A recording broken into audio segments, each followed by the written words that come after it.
ഈശോയിൽ ഏറ്റവും പ്രിയപ്പെട്ടവരെ, ദൈവം തന്ന ഈ ദിവസത്തെ ഓർത്ത് നമുക്ക് നന്ദി പറയാം. കർത്താവ് ഇന്ന് തന്ന വചനം സങ്കീർത്തന പുസ്തകം 51 അധ്യായം 17 വചനമാണ്. ഉരുകിയ മനസ്സാണ് ദൈവത്തിന് സ്വീകാര്യമായ ബലി, നുറുങ്ങിയ ഹൃദയത്തെ അവിടുന്ന് തള്ളിക്കളയുകയില്ല. ദൈവത്തിന് ഏറ്റവും സ്വീകാര്യമായ ബലി അർപ്പിക്കാനാണ് ഞാൻ നിങ്ങളൊക്കെ ആഗ്രഹിക്കുന്നത്. കർത്താവ് ഇന്ന് സങ്കീർത്തനങ്ങളോട് നമ്മോട് പറയുകയാണ്, ഹൃദയത്തിൻ്റെ ഉരുകലാണ്, ഹൃദയത്തിൻ്റെ വലിയ നുറുങ്ങിയ അവസ്ഥയാണ് ദൈവത്തിന് സ്വീകാര്യമായ ബലിയായി അവിടുന്ന് സ്വീകരിക്കുക. എൻ്റെയും നിങ്ങളുടെയും ഒക്കെ ജീവിതത്തിൽ വന്നിട്ടുള്ള കുറവുകളും പാപങ്ങളും ഒക്കെ ഓർത്ത് അനുതപിച്ചുകൊണ്ട് ഒരു നുറുങ്ങിയ ഹൃദയത്തോടെ ദൈവത്തിന് ബലിയർപ്പിക്കാൻ ദൈവം നമ്മളെ സഹായിക്കട്ടെ. നമ്മുടെ കർത്താവ് നമ്മുടെ ജീവിതത്തിൽ ഇന്നോളം ചൊരിഞ്ഞിരിക്കുന്ന നന്മകളുടെ മുൻപിൽ ഹൃദയം നുറുക്കൽ അത് ഏറ്റവും പ്രധാനപ്പെട്ടതാണ്.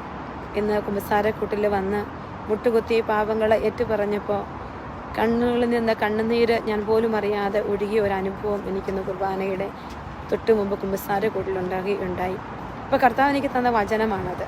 പ്രിയപ്പെട്ടവരെ, നമ്മുടെയൊക്കെ ജീവിതത്തിൽ എത്ര നല്ലവരെന്ന് നമ്മളെ തന്നെ കരുതി വിധി എഴുതിയാലും ദൈവത്തിൻ്റെ മുമ്പിൽ നിൽക്കുമ്പോൾ നമുക്ക് ഒത്തിരി കുറവുകളുണ്ട്.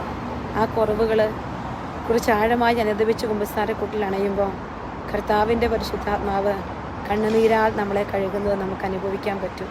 ആ നുറുങ്ങിയ ഹൃദയത്തിൻ്റെ ബലി നമുക്ക് അർപ്പിക്കാം. പക്ഷെ നമ്മളെ അനുഗ്രഹിക്കും.